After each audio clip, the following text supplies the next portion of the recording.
आज के सेशन में हम 10 इंपॉर्टेंट क्वेश्चन डिस्कस करेंगे जो कि कॉम्पिटिटिव एग्जाम्स में आ सकते हैं। मेरा नाम है Abhay Singh, current affairs for exam से।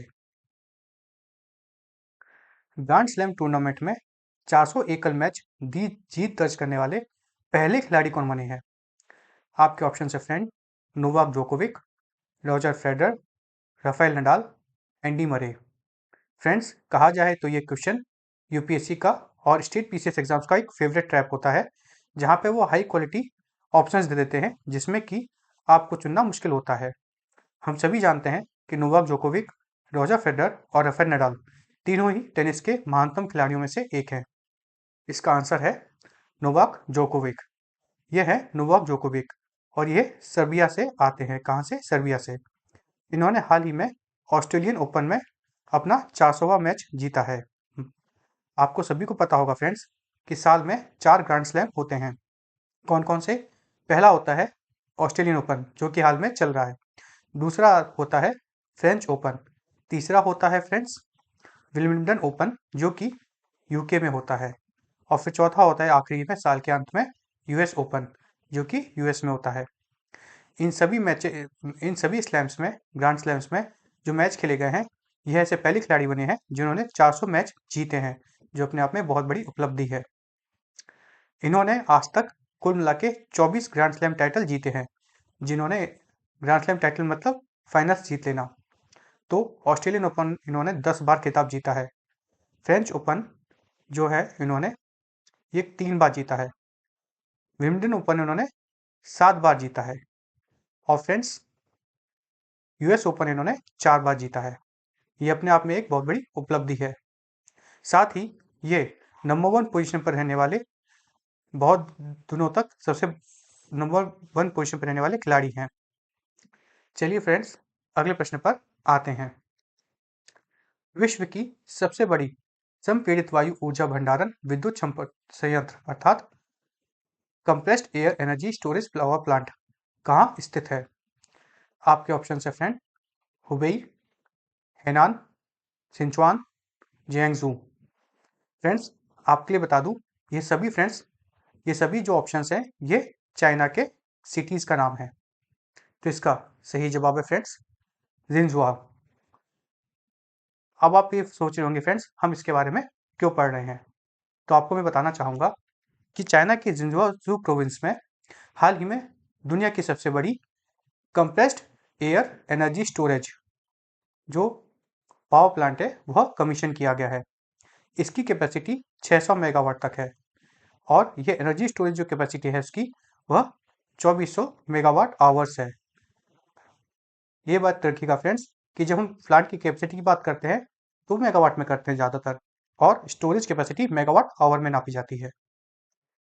अच्छा, इसमें खास बात क्या है? तो इसमें खास बात ये होती है कि जैसे आपको बता दूं, CEAS एक तरह की प्रणाली होती है जिसमें जब आपको सुबह के समय सूर्य से या फिर वायु से अर्थात विंड एनर्जी से जब ऊर्जा जनरेट होती है तो उससे हम जो एयर होती है उसको कंप्रेस करके रखते हैं, और जब शाम के समय ये ऊर्जा नहीं होती है तो उसी कंप्रेस एयर को रिलीज करके अलग अलग माध्यमों से गर्म करके ऊर्जा बनाई जाती है। भारत में अभी ऐसी कोई भी पावर प्लांट स्थित है, एक्टिव नहीं है। चलिए अगले प्रश्न पर आते हैं। फ्रेंड्स, मैं आपको बहुत सारे पॉइंट्स भी बताता हूं ताकि उन पॉइंट्स में से भी क्वेश्चन बने तो आपको पता हो। प्रस्तावित भारत EU ATF के तहत चुनिंदा EU निर्मित यात्री कारों पर आयात शुल्क प्रारंभ में किस स्तर तक घटाया जाएगा? आपके ऑप्शन है फ्रेंड, 70%, 50%, 40% या 25%। तो इसका सही जवाब है फ्रेंड्स 40%। आप सभी को पता होगा फ्रेंड्स कि हाल ही में भारत और यूरोपियन यूनियन के बीच फ्री ट्रेड एग्रीमेंट साइन हुआ है। हालांकि यूरोपियन यूनियन इसे अभी रेक्टिफाई भी करेगा अपने पार्लियामेंट में। रेक्टिफाई बंद करने के बाद वहां पे यह एक कानून बन जाएगा। इस यूरोपियन यूनियन के ये जो FTA के तहत जो भारत में यूरोपियन यूनियन की गाड़ियां इंपोर्ट होंगी उसमें 40% की जो है टैरिफ लगाया जाएगा। पहले जो ये टैरिफ लगाया जाता था यह 110% है, मतलब इस टैरिफ को 110% घटाकर 40% किया गया है। इससे जो 15,000 पाउंड की गाड़ियाँ होंगी, 15,000 पाउंड से ऊपर की जो गाड़ियाँ होंगी वह सस्ती हो जाएंगी। अच्छा, इसमें एक ये है एग्जेम्पशन कि जो ईवी व्हीकल्स जो यूरोपियन यूनियन से आएंगी उसमें ये 5 साल तक यह उस पर लागू नहीं होगा, जिससे कि हमारा डोमेस्टिक मार्केट बचा रहे। चलिए अगले प्रश्न पर आते हैं।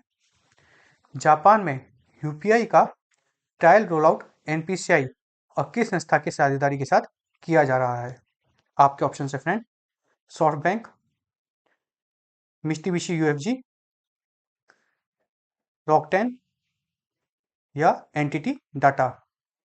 तो इसका सही जवाब है friends, NTT data. Friends, Bharat के एनपीसीआई मतलब national payment corporation of India, आप एक बार इसका फुल फॉर्म याद रख लीजिए, national payment corporation of India और जापान के एनटीटी डाटा के बीच एक पार्टनरशिप तय हुई है। इसके तहत जो भारत के टूरिस्ट जापान में जाते हैं उनको एनपीसीआई के माध्यम से पेमेंट करने की सुविधा होगी, अर्थात यूपीआई के माध्यम से पेमेंट करने की सुविधा होगी। और यह डायरेक्टली जो पैसा कटेगा वो उनके जो बैंक अकाउंट भारत में स्थित हैं उससे कटे जाएगा। इससे जो आपस में टूरिज्म और कॉपरेशन है इसको बूस्ट मिलेगा। फ्रेंड्स, एनपीसीआई जो है वह यूपीआई, रुपे और आईएमपीएस इसको ऑपरेट करता है।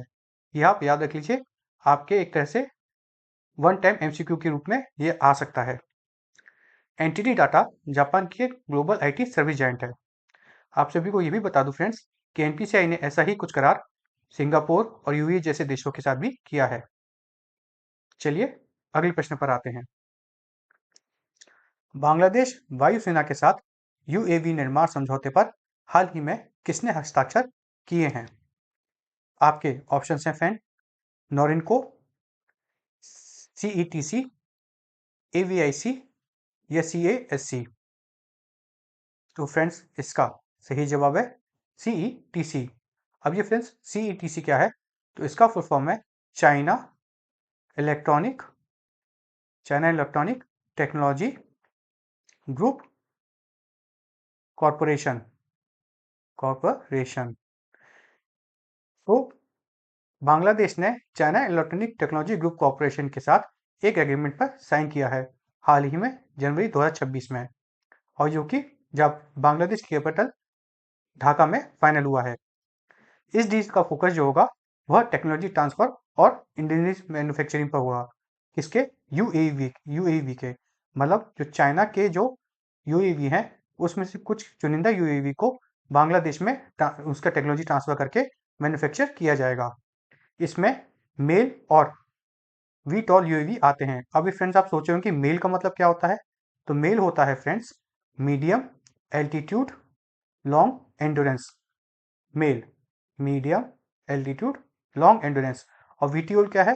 तो वीटीओल का फॉर्म है friends vertical take off landing vehicle. तो इसकी खास बात क्या होती है फ्रेंड्स मेल की? यह लॉन्ग सर्विलेंस एक तरह से यूएवी होता है, जो बहुत लॉन्ग दूरी तक के सर्विलेंस करने होते हैं उसमें यह काम आता है। और वीटीओल की खासियत होती है कि इसको कहीं भी रनवे की जरूरत नहीं पड़ती, यह वर्टिकली टेक ऑफ कर सकता है। सीटेक जो है फ्रेंड्स जिसके बारे में हम बात कर रहे हैं, यह चाइना की एक state own defence manufacturing major company है। चलिए अगले प्रश्न पर आते हैं।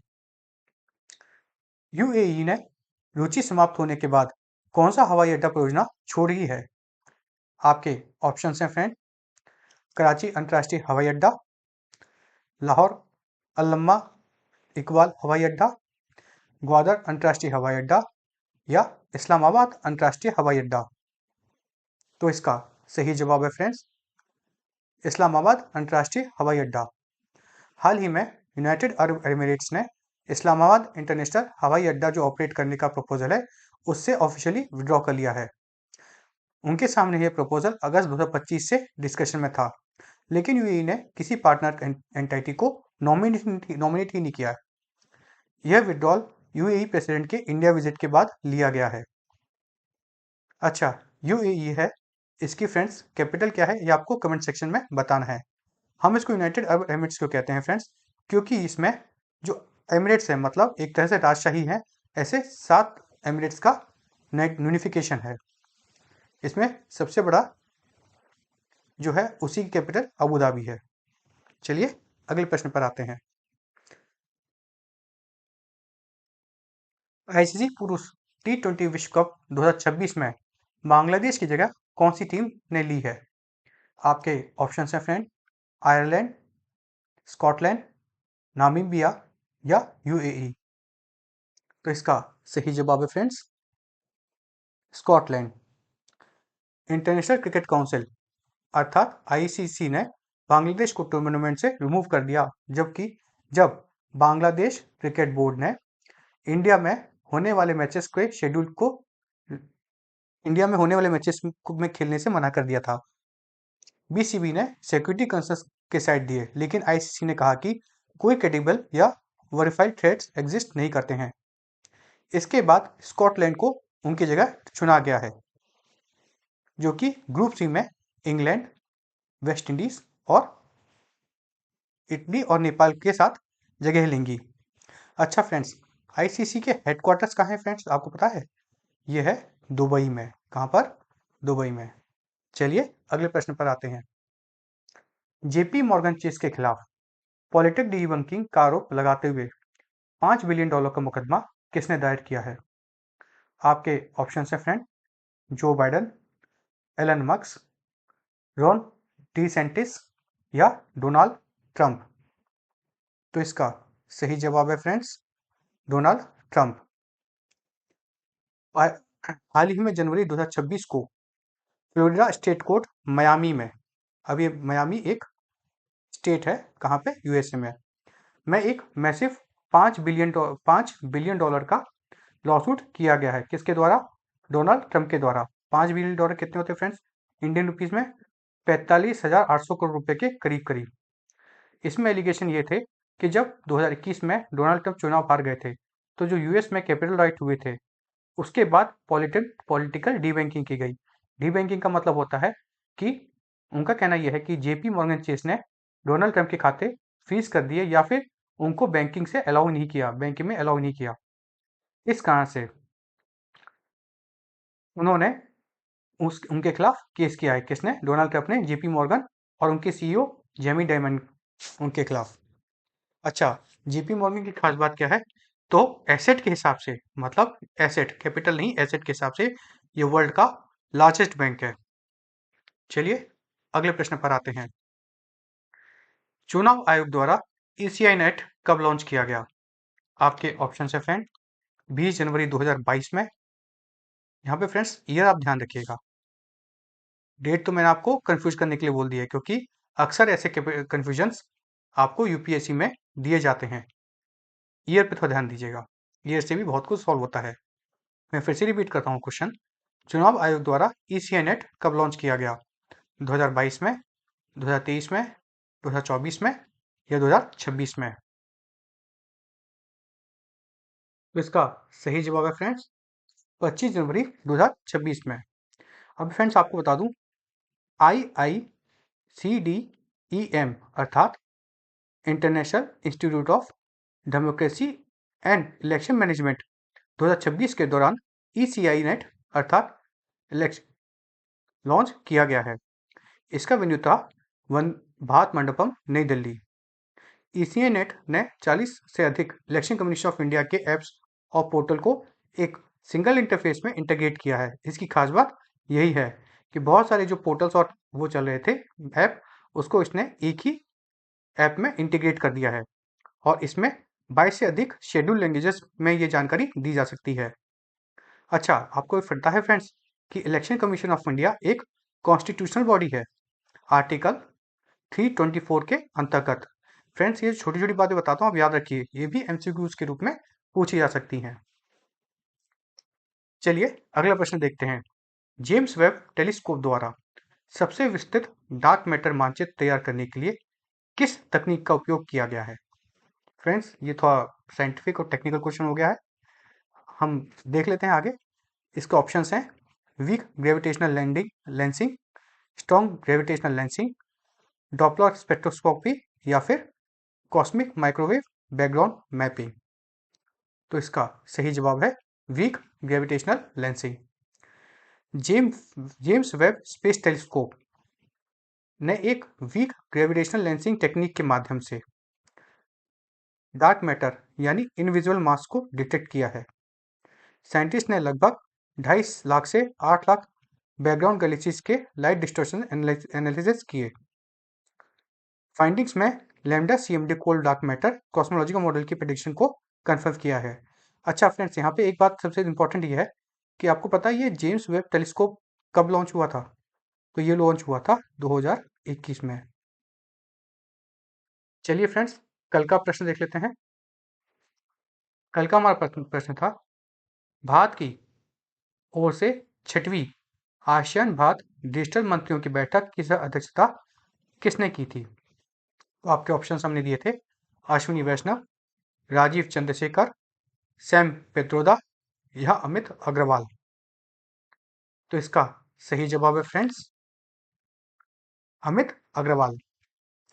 फ्रेंड्स, तो डिटेल में इस चीज को समझते हैं।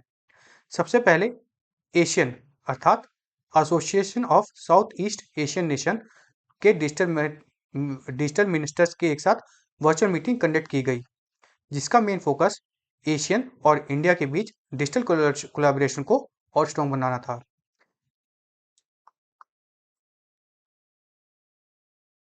इस मीटिंग में इंडिया की तरफ से श्री अमित अग्रवाल ने रिप्रेजेंटेशन दी, जो कि department of telecommunication, ministry of communication, government of India से बिलोंग करते हैं। फोरम के दौरान एशियन डिजिटल कॉर्पोरेशन का डिटेल रिव्यू किया गया, जिसमें कनेक्टिविटी, डिजिटल पब्लिक इंफ्रास्ट्रक्चर और कैपेसिटी बिल्डिंग जैसे एरियाज पर प्रोग्रेस एसेस की गई। इस मीटिंग में डिजिटल वर्क प्लान 2026 को फॉर्मली अडॉप्ट किया गया, जो आने वाले सालों के लिए इंडिया के एशियन इंडिया डिजिटल एंगेजमेंट का रोडमैप डिफाइन कर सकती है। अच्छा, एशियन की जो फाउंडेशन है वो कब हुई थी? तो वो हुई थी 1967 में। कब हुई थी फ्रेंड्स? 1967 में हुई थी। इसके अतिरिक्त इंडिया एशियन पार्टनरशिप का जो स्टेटस है स्पेसिफिक लेवल पर बढ़ाया गया था। तो वो किस ईयर में बढ़ाया गया था फ्रेंड्स?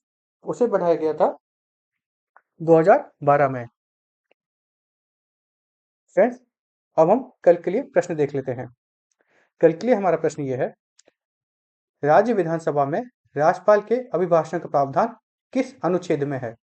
आपके ऑप्शन है फ्रेंड, अनुच्छेद 163, अनुच्छेद 174, अनुच्छेद 176 या फिर अनुच्छेद 200। आर्टिकल 163, आर्टिकल 174, आर्टिकल 176 या आर्टिकल 200। फ्रेंड्स, ये बात याद रखिए, जो अध्ययन करते रहता है वही जीतता है। यहीं पे हमारा सेशन आज का समाप्त होता है। आपको हमारा सेशन अगर फ्रूटफुल और इन्फॉर्मेटिव लगा तो लाइक शेयर सब्सक्राइब अवश्य कीजिएगा। धन्यवाद। जय हिंद, जय भारत।